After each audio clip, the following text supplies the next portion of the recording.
Ganun pa rin naman yun guys. Like basta marunong ka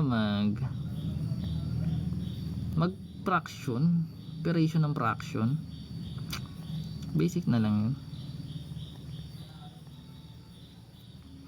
So let's say meron tayo number 1, kunyari 6 over y minus 4 over x all over y.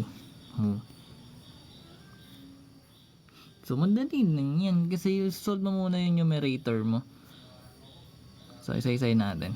So pag sinolve natin yung numerator guys, magkakaroon tayo ng LCD na xy. Gets natin yun, di ba? So copy mo yung numerator na 6, then multiply yung matitira.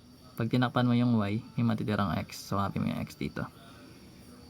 Then meron kang minus, copy mo yung numerator mo na 4. Then pag tinakpan mo yung x, may matitirang y. Gets na natin yun, di ba? So over pa rin yung y.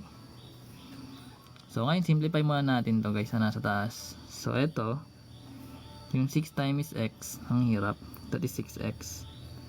Then negative 4 times y, magiging negative 4y all over xy. So na-simplify na natin sila as single fraction over yung y. So kapag meron kang fraction sa numerator, yung denominator mo gawin mo rin siyang fraction.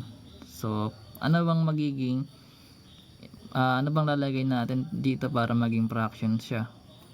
So kailangan natin maglagay ng over 1, di ba?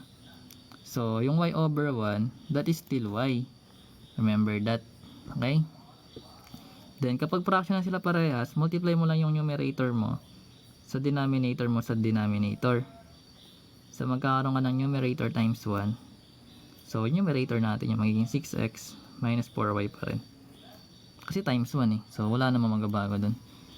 So lagay natin para maintindihan nyo. Ito yung numerator natin na 6x minus 4y. Tapos yung denominator natin na 1. Over. Multiply mo lang din to.